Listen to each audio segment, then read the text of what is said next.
देखो, LeetCode का question number 2399 question है। Check distance between same letter. ये इजी टाइप का क्वेश्चन है और हम अगर बात करें इसके टॉपिक्स की तो इसके अंदर क्या हैश मैप यूज हो रहा है और स्ट्रिंग है। और वैसे ये काफ़ी अच्छा क्वेश्चन है। अब इसके अंदर रिटर्न टाइप होगा बूलियन और इसके अंदर पता है क्या चीज़ है मेन। हमें सिर्फ एक स्ट्रिंग दी हुई है एस जिसके अंदर अल्फ़ाबेट है small letter of the English और एक डिस्टेंस एक एरे है जिसकी साइज है 26 और वहाँ हर एक कैरेक्टर का जो इंडेक्स है लाइक अगर हम बात करें यहाँ पे जो ए जो है वो 0 इंडेक्स पे होगा, बी तुम्हारा फर्स्ट इंडेक्स पे, सी तुम्हारा सेकंड इंडेक्स पे, ऐसे।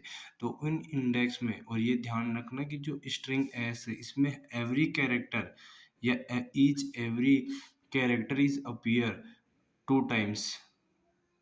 तो हमें उन दोनों टाइम्स के अपीयरेंस के इंडेक्स का जो डिफरेंस है वो हमें इस डिस्टेंस वाले एरिया में रखना होता है यहाँ पे और हमें चेक करना होता है कि ये सही है कि नहीं। अगर वो सही है तब हमें रिटर्न करना है ट्रू, अदरवाइज हमें रिटर्न करना फॉल्स।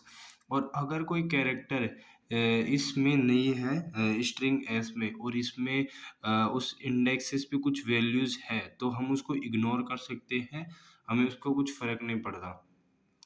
तो हम मेरा जो सॉल्यूशन था यहाँ पर मैंने क्या किया एक हैश मैप बनाया जिसमें कीज़ तो मैंने रखा कैरेक्टर और उसको जो वैल्यूज़ थी वो मैंने एक एरे रखा क्योंकि मेरे को एरे की साइज़ 2 रखनी है, फर्स्ट इंडेक्स और सेकंड इंडेक्स में लेना है।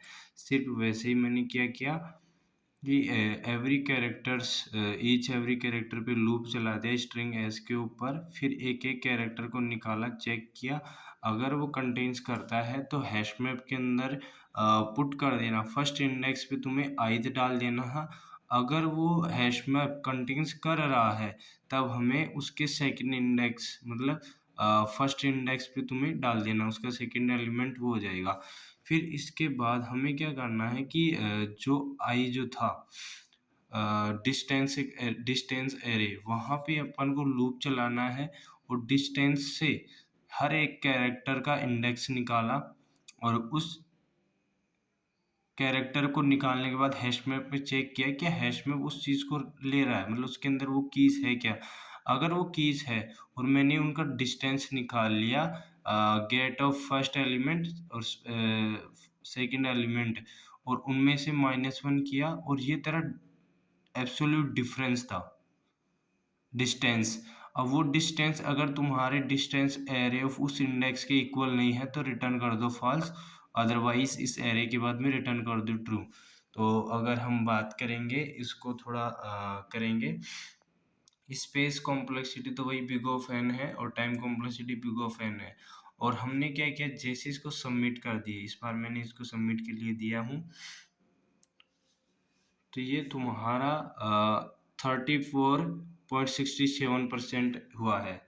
अगर अभी मैं इस क्वेश्चन को ये जो ऑप्टिमाइज अप्रोच किया लाइक मैंने इसको यहाँ पे सॉल्यूशन देखा अपनी टैबलेट में किसी दूसरे बंदे की, तो यहाँ पे एक बंदा था जिसने जावा के अंदर मैंने सिर्फ ऊपर ऊपर से सिर्फ ये देखा था कि वो डिस्टेंस एरे को यूज कर रहा था, उसकी अप्रोच वगैरह मैंने यहाँ पे थोड़ा सा पढ़ा था और मैंने सिर्फ ये देखा था कि वो डिस्टेंस एरे को यूज कर रहा था, बस मेरे को इतना ही देखा।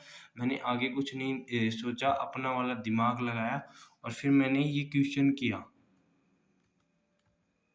अभी आपको मैं बताता हूँ ये वाला।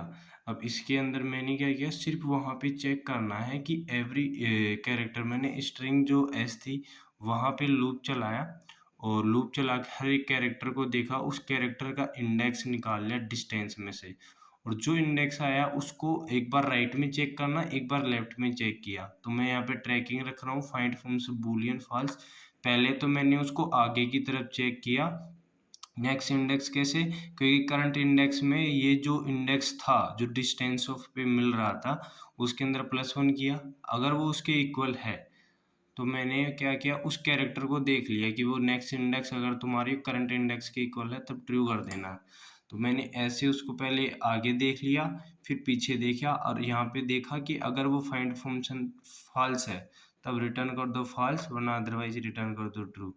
तो ये जो अप्रोच थी, इसके अंदर भी वैसे तो टाइम बिग ऑफ एन ही है, लेकिन इस पेज कॉम्प्लेक्सिटी तुम्हारा रिड्यूस होके कांस्टेंट रह गया। ये जो तुम्हारा 34 था वो बढ़ के अब तुम्हारा 86 हो गया। तो हम ऐसे लीड कोड को ऐसे ऑप्टिमाइज करते हैं। सॉल्यूशंस देख सकते हैं, लेकिन अपना वाला दिमाग भी यूज करना होता है। ऐसा नहीं कि यहाँ से कोड को कॉपी पेस्ट कर दो, क्योंकि यहाँ का जो कोड देखोगे वो भी सेम ही है। पर मेरे को क्या था, थोड़ा सा अच्छी तरीके से समझ में आया कि आगे और पीछे देखना, तो इसलिए मैंने वो चीज़ की। और मेरा जो कोड है वो सेम ही है वैसे, लेकिन कॉपी नहीं किया, अपना खुद का दिमाग लगाया कि वहाँ से डिस्टेंस एरे को मैं यूज कर सकता हूँ।